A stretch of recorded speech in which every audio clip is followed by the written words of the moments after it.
আসসালামু আলাইকুম। আজকে আমরা আইএলটিএস রিডিং এর ম্যাচিং ফিচার্স কোয়েশ্চেন টাইপ নিয়ে আলোচনা করব।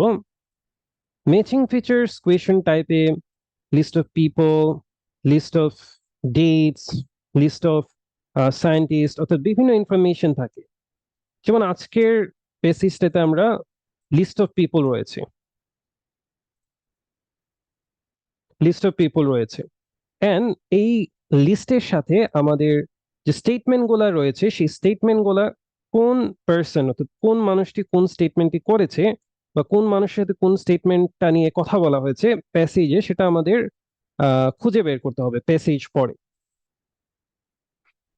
আমরা কিভাবে বুঝবো ফার্স্ট থিং যে এটা হচ্ছে ম্যাচিং ফিচার্স বা list of people type questions? এটা আইডেন্টিফাই একটা ওয়ে হচ্ছে যে কোয়েশ্চেনের ফার্স্টে আমরা দেখতে পাবো যে লিস্ট অফ পিপল বা বিভিন্ন লিস্টের নাম থাকবে, list of dates, list of scientist etcetera, এবং ফলোয়িং স্টেটমেন্ট থাকবে যে নিচে স্টেটমেন্ট গুলা নিয়ে আলোচনা করা হচ্ছে, ফলোয়িং স্টেটমেন্টস।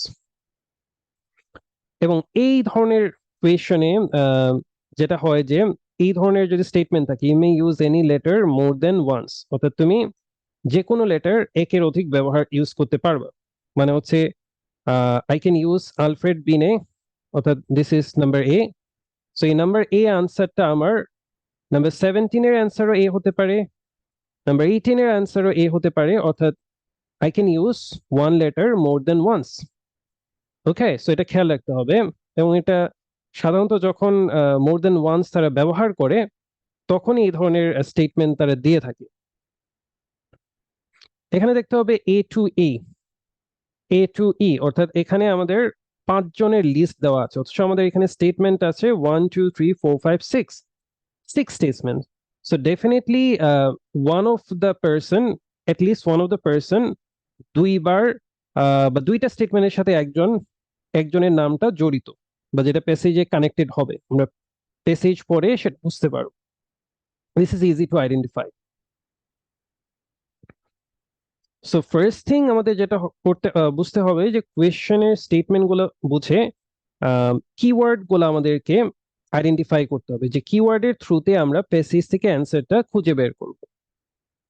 আমরা যদি নাম্বার 17 এর স্টেটমেন্টটা পড়ি, the methodology behind the growth mindset. So growth মাইন্ডসেটের পিছনে যে মেথোডোলজিটা রয়েছে, সো এই মেথোডোলজি আমরা আইডেন্টিফাই করব, হাইলাইট করব।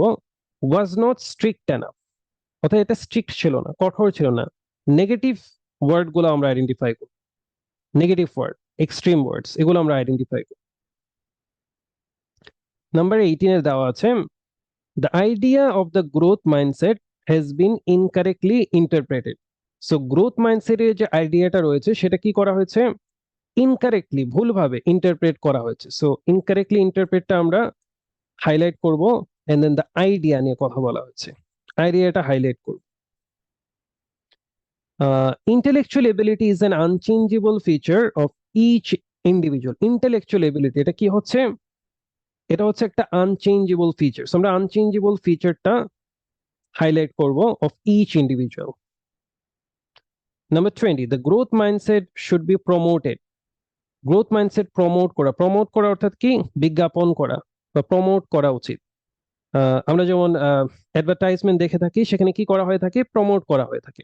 সো এখানে বলা হয়েছে যে the growth mindset should be promoted without students being aware of it, অর্থাৎ স্টুডেন্ট যাতে না বুঝতে পারে এমন ভাবে আমাদেরকে গ্রোথ মাইন্ডসেটটা প্রমোট করা উচিত। সো আমরা promoted without students being aware of it, এইটুকু হাইলাইট করে রাখি।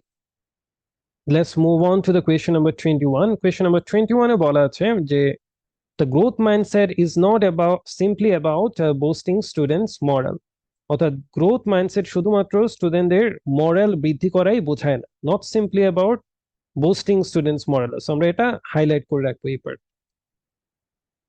এন্ড কোয়েশ্চেন নাম্বার 22 তে বলা আছে, research shows that the growth mindset has no effect on academic achievement. So রিসার্চে বলা আছে, কি বলা আছে, that growth mindset has no effect on academic achievements. This is negative word, negative word গুলো খেয়াল রাখতে হবে, যে no effect on academic achievement, অর্থাৎ রিসার্চে বলা আছে গ্রোথ মাইন্ডসেটের একাডেমিক অ্যাচিভমেন্টের উপর কোনো ইফেক্ট নাই।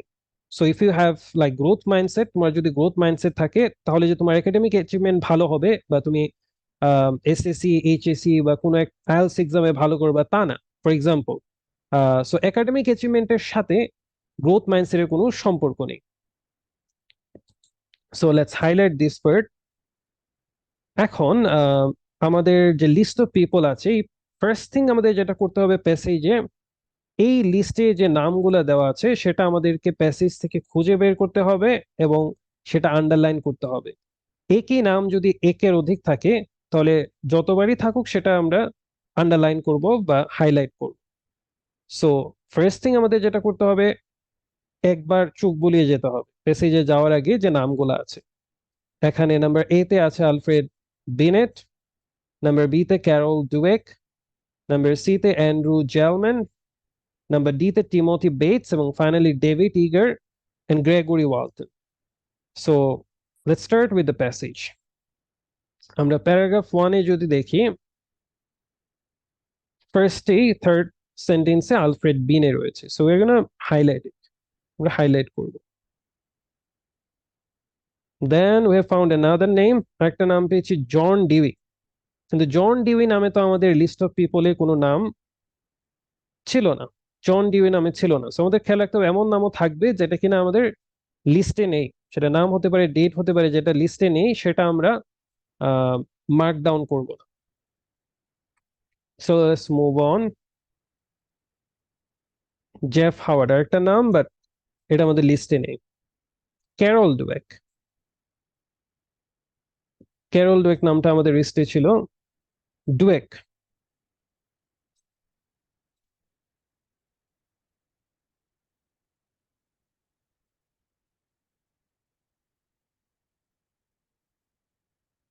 অ্যান্ড্রু জেলম্যান, এই নামটা আমরা দেখেছিলাম লিস্টে, অ্যান্ড্রু জেলম্যান। দেন টিমোথি বেটস,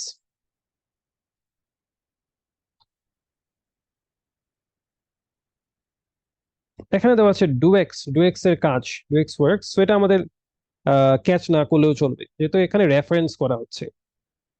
এখানে ডাইরেক্ট ডুয়েক নামটা আছে, আমরা এটা হাইলাইট করব। David Yeager and Gregory Walton. ওকে,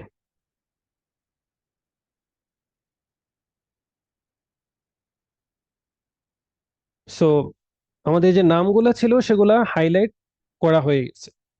এখন আমরা যখন অ্যান্সার করব খেয়াল রাখতে হবে যে আমরা সবগুলা একসাথে অ্যান্সার করার চেষ্টা করব না, ইটস এ রং মুভ।